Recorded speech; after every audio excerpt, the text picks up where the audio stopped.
Sustainability is all about finding balance. For a business, that includes striking a balance between the economy, the environment, and society.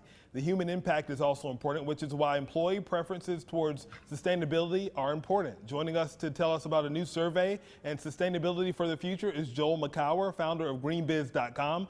Joel, you've been dubbed the guru of green business practices. Why do you think sustainability is becoming even more crucial in the business world?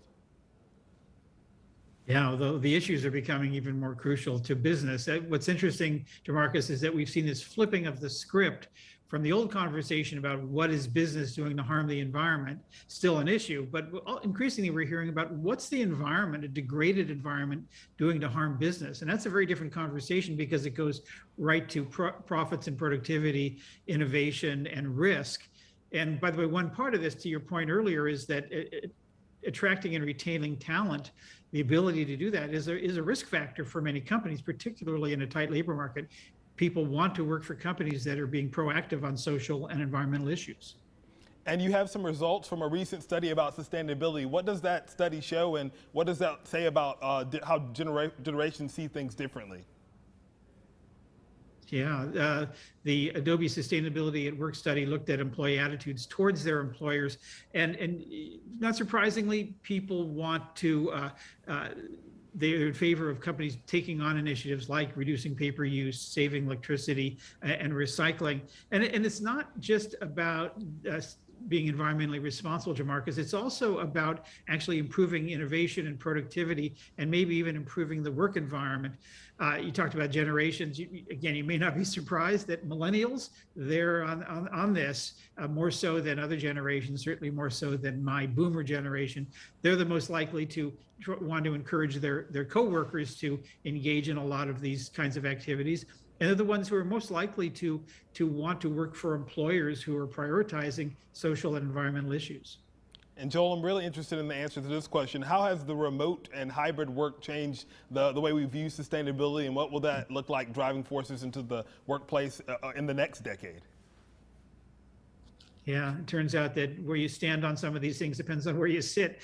And the Adobe Sustainability at Work survey looked at some of these practices, and they found that for hybrid and remote workers, they feel more strongly that a lot of their activities, how they get to work, what they do at the office, and things like business travel impact their company's environmental performance, and they're compared to those who work in the office full time.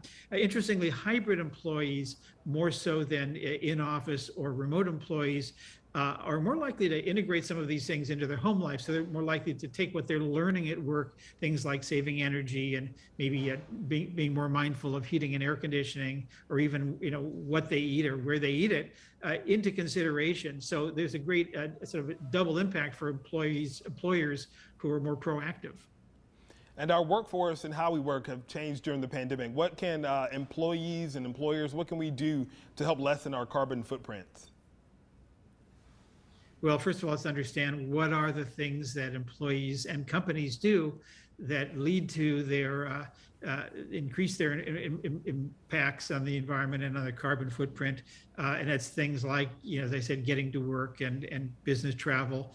But interestingly, according to the survey, people really, it's important that 2/3 of the respondents prioritize just reducing paper use. So companies are leaning into a lot of these new tools, or tools that have been around for a long time, actually, things like Adobe Acrobat or Adobe Acrobat Sign, that basically take paper out of the equation, and while they save energy, water, and trees. Great information. We do our best here at the TV station to not print scripts anymore and use these little nifty little iPads to be able to get all the information we need. So we're trying to do our part to lessen our carbon footprint. Where can people go for more information about any of the things you talked about today? Yeah, first of all, good on you for doing that. There's a lot of things you can do, and that's a great start. You can just learn a lot more by going to adobe.ly/sustainability. Awesome. We'll be sure to put that at our website, yourcarolina.tv. Joel McCower, thank you so much for talking with us this morning. It was a pleasure.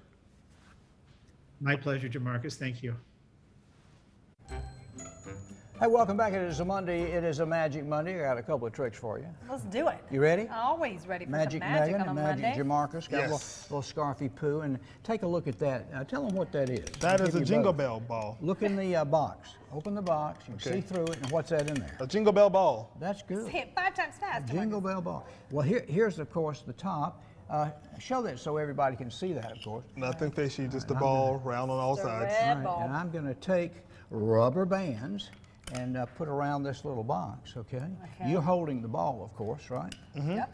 Got it right here in my Right hand. there. All right, here we go. Never let go of Let's that ball. put the ball right here. Okay. Ready? Yep. Yes. All right, you know the magic phrase, of course. Oh, thank heaven for TV7. Okay, here we go. So magically, we've made the box. Wow. Now, in the box, wrapped up with rubber bands, do you is do that that? ball. Very well. That's how I Magic did on it. a Monday. You want to try another one? Sure. Okay. I have, let me pick it up and be very careful. I have what looks like 5 little shoestrings. Yeah. And a bell hanging on one of them. See Okay. that? Yeah.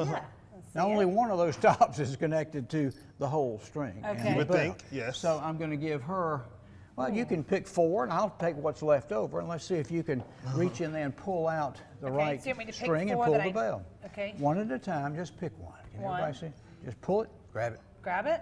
pull it. Oh. Well, that Oh. didn't, Oh, that That's didn't not work. If it. it had been connected, you wasn't could have it. rung the bell. Okay. that one's not it. Not good at all. Obviously this one. You got one more chance, lady. Maybe I'm doing it too hard.